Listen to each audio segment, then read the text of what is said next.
നോയമ്പ് രാവിലെ വെള്ളം കീറുമ്പോൾ നോയമ്പെടുക്കുക, അസ്തമയം കാണുമ്പോൾ തീരുക, അതാണ് പകൽ സമയം. അന്നപാനീയങ്ങൾ ഉപേക്ഷിക്കുക. ഇതൊരു പഞ്ചായത്തിൽ ആ സമയത്ത് തുടങ്ങുമ്പോൾ തീരുക എന്നുള്ളതാണ്. പക്ഷെ നമ്മൾ കുറച്ചുകൂടെ വടക്കോട്ട് സഞ്ചരിക്കുകയാണെങ്കിൽ ഇപ്പൊ നോർവേ പോലെയുള്ള സ്ഥലങ്ങൾ, ഐസ്ലൻഡ് പോലെയുള്ള സ്ഥലങ്ങൾ, രാത്രി 2 മണിക്ക് 3 മണിക്ക് എല്ലാം സൂര്യൻ ഇങ്ങനെ ഉണ്ട്, വെള്ളം കീറി തന്നെ നിൽക്കുകയാണ്. അങ്ങനെയാണെങ്കിൽ 24 മണിക്കൂർ നമുക്ക് ആഹാരം കഴിക്കാൻ പറ്റാത്ത അവസ്ഥ. അങ്ങനെയുള്ളപ്പോൾ അവരെന്താ ചെയ്യുക? എല്ലാ ദിവസവും ആഹാരം കഴിക്കാതെ എത്ര ഒരു മാസം ആർക്കെങ്കിലും കിടക്കാൻ പറ്റും? 2-ാം ദിവസം ആകുമ്പോൾ അവന്റെ ഏർപ്പാട് തീരും.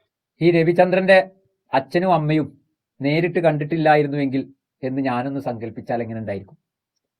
അതായത് പ്രവാചകൻ മുഹമ്മദ് നബി മക്കയിൽ ജനിച്ചതും മദീനയുമായി ബന്ധപ്പെട്ടും മക്കയിലും മദീനയിലുമുള്ള ജീവിതവും അതിലൂടെ ലോകത്തിന് സമ്മാനിച്ച അള്ളാഹുവിലൂടെ അവതരിപ്പിച്ച ആ ഒരു ഖുർആനിന്റെ വചനങ്ങളും ആ ജീവിതത്തിന്റെ ചര്യകളും ഒക്കെ പിൻപറ്റിക്കൊണ്ട് ഒരു വലിയ സമൂഹം ഈ ലോകത്ത് ആ രീതിയിൽ തന്നെ വളർന്നുകൊണ്ടിരിക്കുന്ന ഈ ഒരു സാഹചര്യത്തിൽ അതിലൊന്നും ആശയപരമായിട്ടോ അല്ലെങ്കിൽ ആധികാരികമായിട്ടോ ഇവരുടെ വിമർശനങ്ങൾ വില പോകുന്നില്ല എന്ന് കാണുന്ന സാഹചര്യത്തിൽ ഇനിയിപ്പോൾ അടുത്തതായിട്ട് ഈ റമളാൻ മാസത്തിലെ സീസൺ നോക്കിക്കൊണ്ട് പ്രവാചകനെ കൊണ്ടുപോയി നോർവേയിൽ വെക്കുകയാണ്.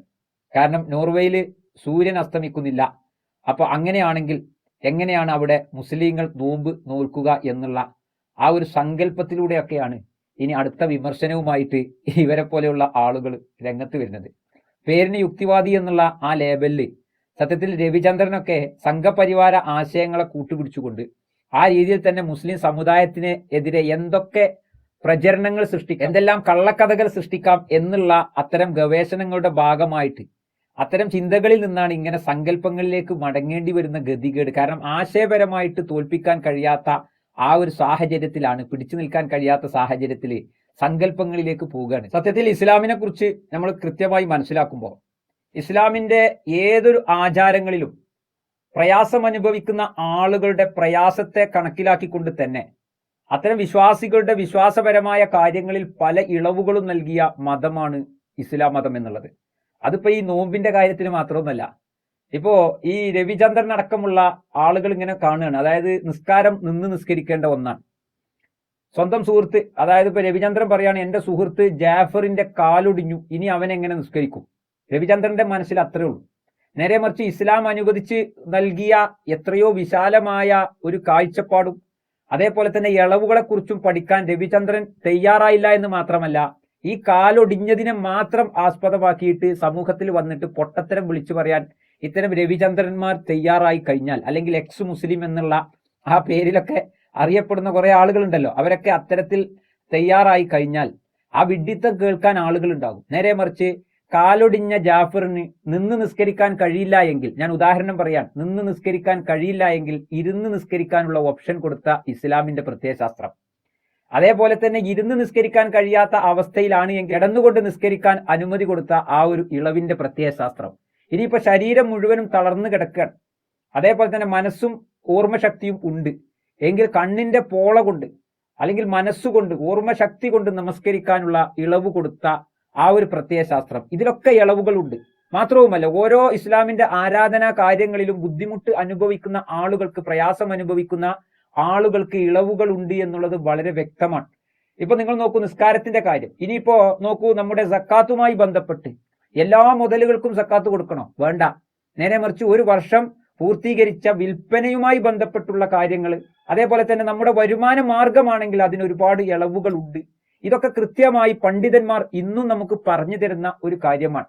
മാത്രവുമല്ല, നിങ്ങൾ നോക്കൂ, ഇപ്പൊ നോമ്പുമായി ബന്ധപ്പെട്ട് നോമ്പ് അനുഷ്ഠിക്കാൻ കഴിയാത്ത ആളുകൾ അത് നോറ്റു വീട്ടാൻ കഴിയുന്ന സാഹചര്യം പിന്നീട് വരികയാണെങ്കിൽ അങ്ങനെ ചെയ്യണം. അതല്ല, ഒരിക്കലും നോറ്റു വീട്ടാൻ കഴിയാത്ത ശാരീരികമായ തയ്യാറെടുപ്പ് ഇല്ലാത്ത ആളുകളുണ്ടോ? വയസ്സായ ആളുകൾ, വല്യമ്മമാർ, അതേപോലെ തന്നെ വല്യുപ്പമാർ, അത്തരത്തിൽ കിടക്കുന്ന ആളുകളൊക്കെ ഇതിന്റെ ഇളവെങ്ങനെയാണ് എന്ന് കൃത്യമായി ഇസ്ലാം പറയാൻ. അതായത് ഭക്ഷ്യധാന്യങ്ങൾ ഇത്ര അളവില് ആളുകൾക്ക് കൊടുത്തുകൊണ്ട് ആ നോമ്പിന്റെ ആ ഒരു കടമ നിർവഹിക്കേണ്ട ആ ഒരു ഇളവിനെ കൊടുത്ത ഇസ്ലാം എന്ന് പറഞ്ഞതുപോലെ തന്നെയാണ് ഇസ്ലാമിന്റെ ആ നോമ്പെടുക്കുന്ന ആ ഒരു സമയമാകട്ടെ, അതല്ലാത്ത നോമ്പല്ലാത്ത സമയമാകട്ടെ, നമസ്കാര സമയങ്ങളെ ആസ്പദമാക്കിയിട്ടാണ് സത്യത്തിൽ നോമ്പ് നമ്മളൊക്കെ എടുക്കുന്നത്. ഇവിടെ ഇപ്പോ നോർവേയിലേക്കൊന്നും പോകണ്ട, നമ്മൾ ഇന്ത്യ രാജ്യത്ത് നമ്മുടെ കേരളത്തിൽ തന്നെ നോക്കുക. ഇപ്പൊ മഗ്‌രിബ് ബാങ്ക് വിളിക്കുന്ന ആ ഒരു സമയത്ത് പൂർണ്ണമായിട്ടും ഇരുട്ടായിട്ടില്ല, ഉണ്ടോ? ഇല്ല. ചില സമയങ്ങളിൽ നോമ്പ് അല്ലെങ്കിലും ആണെങ്കിലും ചില സമയത്ത് നല്ലോണം ഇരുട്ടായിട്ടാണ് മഗ്‌രിബ് ബാങ്ക് കൊടുക്കാറുള്ളത്. ചില സമയത്ത് മഗ്‌രിബ് ബാങ്ക് കൊടുക്കുമ്പോൾ ഇരുട്ടായിട്ടുണ്ടാവില്ല. അപ്പൊ ഇതൊക്കെ നമുക്ക് മനസ്സിലാക്കേണ്ടത്, ഇതിനൊക്കെ കൃത്യമായ ഒരു കണക്ക് ഇസ്ലാമികപരമായിട്ട് തന്നെ ക്രോഡീകരിച്ചുകൊണ്ടാണ് സുബൈയും ദുഹറും അസറും മഗ്‌രിബും ഇഷാവും ഒക്കെ ക്രമീകരിച്ചിരിക്കുന്നത് എന്നുള്ള ആ വസ്തുത നിലനിൽക്കുക. ഇതൊന്നും മനസ്സിലാക്കാഞ്ഞിട്ടോ അല്ലെങ്കിൽ മനസ്സിലാകാത്തതുപോലെ അഭിനയിച്ചുകൊണ്ടൊക്കെയാണ് ഇവർ സമൂഹത്തെ തെറ്റിദ്ധരിപ്പിക്കാൻ വേണ്ടി ശ്രമിച്ചുകൊണ്ടിരിക്കുന്നത് എന്നുള്ളതാണ്. നമ്മുടെ മധ്യപാദത്തിൽ നിന്ന് ഇത്ര പിറകോട്ട് പോയാൽ സുബൈയാണ് എന്നും, അതേപോലെ തന്നെ മധ്യപാദത്തിൽ നിന്ന് ഇത്ര സമയം മുന്നോട്ട് പോയാൽ അസറും, അവിടെ നിന്ന് ഇത്ര സമയം മുന്നോട്ട് പോയാൽ മഗ്‌രിബിന്റെ സമയവുമാണ് എന്നുള്ള കൃത്യമായ അതിന്റെ ഒരു ഗ്രാഫൊക്കെ തയ്യാറാക്കിക്കൊണ്ട് തന്നെയാണ് ഇവിടെ ഓരോ വക്തിലും നമസ്കാരങ്ങൾ നടക്കുന്നതും അതുമായി ബന്ധപ്പെട്ടുള്ള കാര്യങ്ങൾ ചെയ്യുന്നതും. മുസ്ലിം സമൂഹത്തെ സംബന്ധിച്ചിടത്തോളം ഇങ്ങനെയൊക്കെ ക്രമീകരിച്ചു കൊണ്ട് തന്നെ വളരെ ചിട്ടയോടുകൂടി അവരുടെ സൃഷ്ടാവിലേക്കുള്ള ആരാധനാ കർമ്മങ്ങൾ ഒന്നും തന്നെ വിട്ടുവീഴ്ച ചെയ്യാതെ നശ്വരമായ ഈ ദുനിയാവിലൂടെ തന്റെ സൃഷ്ടാവായ അള്ളാഹുവിനെ പ്രീതിപ്പെടുത്തിക്കൊണ്ട് ആ രീതിയിൽ തന്നെ അള്ളാഹുവിൽ എല്ലാം സമർപ്പിച്ചുകൊണ്ട് മുന്നോട്ട് പോകുന്ന സത്യവിശ്വാസികളെ സംബന്ധിച്ചിടത്തോളം അവന്റെ ധനമാകട്ടെ, അവന്റെ ശരീരമാകട്ടെ, അവന്റെ മനസ്സാകട്ടെ എല്ലാം സ്ഫുടം ചെയ്തുകൊണ്ട് ഒരു റിഫ്രഷ്മെന്റ് നടത്തുന്ന ഈ ഒരു മാസത്തില് അതിന്റെ സമയം എന്ന് പറയുന്നത്, ഇപ്പൊ നോക്കൂ നിങ്ങൾ, ഇവിടെ പരാമർശിച്ചത് സമയവുമായി ബന്ധപ്പെട്ടാണ്, സൂര്യൻ അസ്തമിക്കാത്ത നോർവേയുമായി ബന്ധപ്പെട്ടൊക്കെ. ഇപ്പൊ സമയദൈർഘ്യത്തിന്റെ കാര്യത്തിൽ ഫിൻലാൻഡിലെ ലാപ്ലാൻഡ് പ്രവിശ്യയിലൊക്കെ 23 മണിക്കൂറും 5 മിനിറ്റുമാണ് ദൈർഘ്യം. ഏകദേശം അതിന്റെ ഇടയ്ക്ക് കുറഞ്ഞ സമയം മാത്രം സൂര്യൻ ഉദിക്കാനും അസ്തമിക്കാനും ഒക്കെ എടുക്കുന്ന സമയമാണ്. അവിടെ അത്തരത്തിലുള്ള ആളുകൾ അവലംബിക്കുന്നത് തുർക്കി പോലുള്ള മറ്റു രാജ്യങ്ങളുടെ സമയക്രമമാണ്. അതങ്ങനെ തന്നെയാണ്. ഇപ്പൊ നമ്മുടെ നാട്ടിൽ നമ്മൾ മനസ്സിലാക്കേണ്ട ഒരു വസ്തുത, മറ്റു മതസ്ഥരൊക്കെ ഇത് കേൾക്കണം. മുസ്ലിങ്ങളെ സംബന്ധിച്ചിടത്തോളം ഇപ്പൊ ഇന്ത്യ രാജ്യത്ത് തന്നെ പള്ളി ബാങ്ക് വിളി കേൾക്കാത്ത ഒരു സ്ഥലത്ത് ഒരു നോമ്പുകാരൻ പെട്ടു എന്ന് കരുതുക. സ്വാഭാവികമായിട്ടും അദ്ദേഹം ബാങ്ക് വിളി കേൾക്കുന്നില്ല. അപ്പൊ ആ സാഹചര്യത്തിൽ അദ്ദേഹം സമയം നോക്കും. അതുപോലെ തന്നെ അവിടെ കലണ്ടർ ഉണ്ടെങ്കിൽ മഗ്‌രിബിന്റെ സമയം എത്രയാണ് ഇവിടെ എന്നുള്ളത് നോക്കും. അതിനനുസരിച്ചുകൊണ്ട് അദ്ദേഹത്തിന്റെ സമയവുമായി ബന്ധപ്പെട്ട് 1 മിനിറ്റൊക്കെ മാറിയിട്ട്, അതായത് ആ സമയത്തിൽ നിന്ന് 1 മിനിറ്റൊക്കെ പുറന്തള്ളിയിട്ട് അല്ലെങ്കിൽ ആ സമയമാകുമ്പോൾ അവര് നോമ്പ് മുറിക്കും. അത് അങ്ങനെ തന്നെയാണ്. അതേപോലെ തന്നെ ഇപ്പൊ നമ്മുടെ നാട്ടിൽ തന്നെ ചില ആളുകൾ ബാങ്ക് വിളി കേട്ടിട്ടില്ല എങ്കിൽ ഫോണിൽ വിളിച്ച് ചോദിക്കും, അവിടെ ബാങ്ക് കൊടുത്തോ? അപ്പൊ നമ്മൾ പറയും, അതെ ബാങ്ക് കൊടുത്തു, ഞങ്ങൾ ഇതാ നോമ്പ് തുറന്നുകൊണ്ടിരിക്കുക.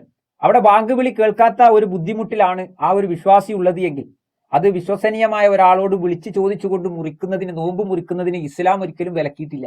അപ്പൊ ഇത്തരത്തിലൊക്കെ ഒരുപാട് ഇളവുകളും ഒരുപാട് വിശാലമായ കാഴ്ചപ്പാടും നൽകിയ ഒരു പ്രത്യയശാസ്ത്രത്തിന്റെ മുമ്പിൽ വന്നിട്ട് നോർവേയിൽ എങ്ങനെയാണ് എന്ന് ചോദിക്കുന്ന അല്പത്തരവും വിഡ്ഢിത്തരവും ഇത്തരം പൊട്ടത്തരങ്ങളുമൊക്കെ ഇത്തരം ആളുകളിൽ നിന്ന് വരുമ്പോൾ അല്പം ഒന്ന് ഇസ്ലാമിനെ കുറിച്ച് മനസ്സിലാക്കുക എന്നുള്ളതാണ്. ഇപ്പൊ യാത്രക്കാരുടെ നിസ്കാരം എങ്ങനെയാണ്? ഇപ്പൊ രവിചന്ദ്രൻ പറയാണ്, യാത്ര പോകുകയാണെങ്കിൽ ഭയങ്കര ഇടങ്ങാറാണ്, കാരണം ദൂറ് നിസ്കരിക്കണം, ഓരോ സ്ഥലത്തും ഈ മുസ്ലിങ്ങളെ ഒപ്പുണ്ടെങ്കിൽ ഇറങ്ങണം എന്നൊക്കെ പറഞ്ഞുകൊണ്ട് വിവാദങ്ങൾ ഉണ്ടാക്കാൻ ഈ രവിചന്ദ്രനെ പോലെയുള്ള ആളുകൾക്ക് കഴിയും.